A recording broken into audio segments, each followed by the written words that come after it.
Bonjour les amis, c'est Tony le Belge.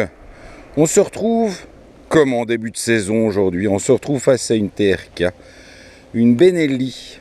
Vous allez me dire, mais il n'y avait pas déjà eu quelques Benelli en début de saison? Si, j'avais fait un tout petit galop d'essai pour le rodage d'une TRK 502.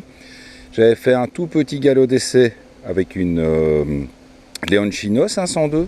Et puis j'avais organisé une grosse journée comparo avec la TRK, la Leoncino et à l'époque la Husqvarna Vitpilen 401.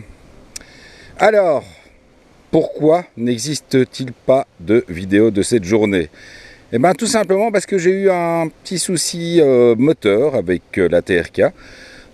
Qui finalement s'est avéré un souci bénin, mais le seul problème c'est que bon, la moto était un petit peu en train de fumer dans tous les sens et j'ai laissé tomber, j'ai abandonné et j'ai fait remorquer la moto. Il nous arrive de temps en temps dans notre boulot de testeur des journées comme ça un peu compliquées. Alors pour le coup, comme finalement c'est moi qui ai un petit peu paniqué, la moto ça allait, mais bon, il n'y a rien à faire à moto, on n'aime pas se retrouver en panne sur le bord de la route, et donc j'ai décidé de postposer l'essai, et je me suis retrouvé pour cette raison en fin de saison avec la TRK 502X, que j'essaye aujourd'hui, et j'ai également la chance de tester en avant-première belge la Leoncino X la semaine prochaine, on en reparlera. Alors revenons-en à cette TRK 502. Alors là, la X, elle est encore plus grosse que la TRK normale. Je trouve que du coup, bien avec les roues à rayons, etc., le look est très très réussi. Et c'est également une mise en valeur énorme. Parce que quand vous roulez en A2, vous avez l'occasion de rouler avec des motos, des petites motos, des machins, ou des motos qui semblent grosses de loin et petite de près, mais là pour le coup elle est aussi grande de loin que de près. Donc ça s'adresse, première chose, à des personnes de grande taille, enfin de grande taille, au moins 1,80 m, parce que c'est vraiment, la selle est vraiment très haut perché, il y a quand même un gros poids au-dessus. Donc justement, c'est tout à fait l'inverse par exemple d'une Husqvarna, hein, j'en parlais tout à l'heure, d'une Vitpilen 401, où là ils misent tout sur la légèreté. Ici on mise tout sur la mise en valeur. Donc c'est vraiment une très très grosse moto.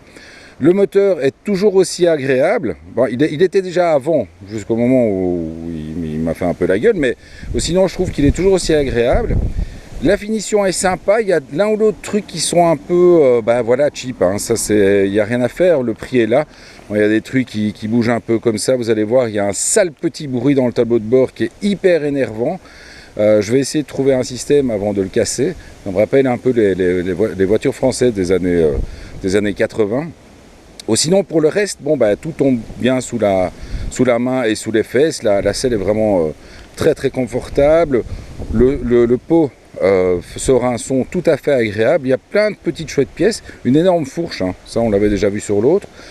Le tableau de bord est pas hyper sexy. Bon, je vous dis, il y a des pièces où on se dit, ok, effectivement, on en a pour son argent, ou on n'en a pas pour son argent. Ça, c'est. Mais bon, c'est vrai qu'il faut toujours se tenir en tête le prix d'achat de cette moto qui est vraiment, vraiment très très bas. Et d'autant plus que ces dernières années, il faut le reconnaître, toutes les marques ont décidé de faire deux types de gamme. Donc une gamme haut de gamme, donc que ce soit chez Honda, chez Yamaha, chez Harley Davidson, chez tout le monde. Donc vraiment avec des moteurs avec une belle finition, des pièces de qualité, etc. Mais évidemment le prix s'en ressent. Donc ça on peut se dire c'est toutes les bécanes au-delà des 15 000, entre 15 et 20 000. Et il ne faut pas rêver. Les bécanes à 7, 8, 10 000 balles, il faut bien qu'ils gagnent de l'argent sur certaines choses. Donc il y a des petits trucs qui sont moins sympas, des détails de finition, et aussi en fait des pièces de moins bonne qualité.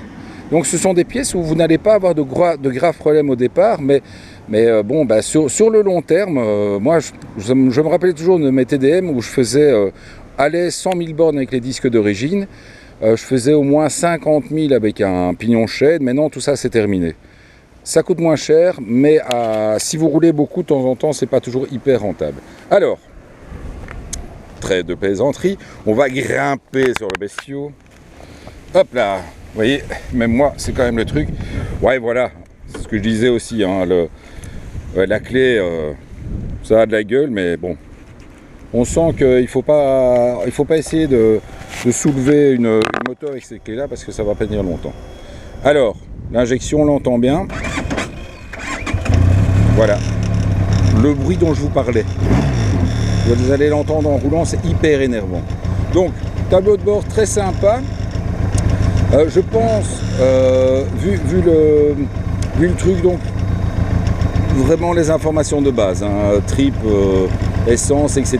Le réservoir est tout à fait énorme. Je crois que j'ai déjà fait au moins 150 bornes sur le plein et je suis toujours à 4 bars. Donc je ne sais pas combien ça consomme, mais ça ne doit pas consommer grand chose. Allez, c'est parti.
Vous avez vu la tenue de route, ça passe à l'aise en virage. Bon, la montre d'origine est sympa, hein, donc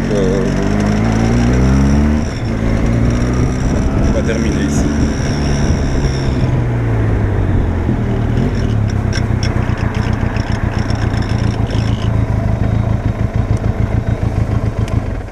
Bon, pour ceux qui regardent souvent mes vidéos, vous avez vu que j'ai pris une route que je prends assez régulièrement. Et sur certaines motos, on voit vraiment la cassure. Donc celle-ci est très très bien suspendue. On a vraiment, voilà, c'est un comportement de trail. Il y a une belle fermeté quand même malgré tout. Donc c'est pas non plus le style bateau comme j'ai eu sur la GS 310, etc. C'est un peu plus ferme. Donc ça tient vraiment plutôt bien la route parce que les pneus sont de bonne qualité. Donc que dire de plus?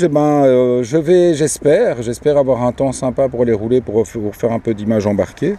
Et sinon, je vais sortir cette vidéo samedi soir, je pense. Ouais. Donc on se retrouve en tout cas la semaine prochaine. Alors j'espère encore, parce que j'ai encore 2-3 bécanes qui sont logiquement prévues. Mais maintenant ça dépend du temps, parce que c'est clair que dès le moment où il commence à faire merdique, il n'y a plus d'essais, donc j'espère encore avoir la nouvelle Harley, l'Africa Twin, qu'est-ce que j'ai encore en vue, enfin il y a encore 2-3 essais que j'aimerais faire, la Niken évidemment, mais bon la Niken c'est reporté de semaine en semaine, donc j'espère enfin pouvoir un jour avoir ces Yamaha, mais on verra bien. Allez, on se retrouve bientôt les gars, continuez à vous abonner, on va bientôt être dans les 1500, on va peut-être arriver à 2000 pour le salon, sait-on jamais. Allez, je vous embrasse, ciao.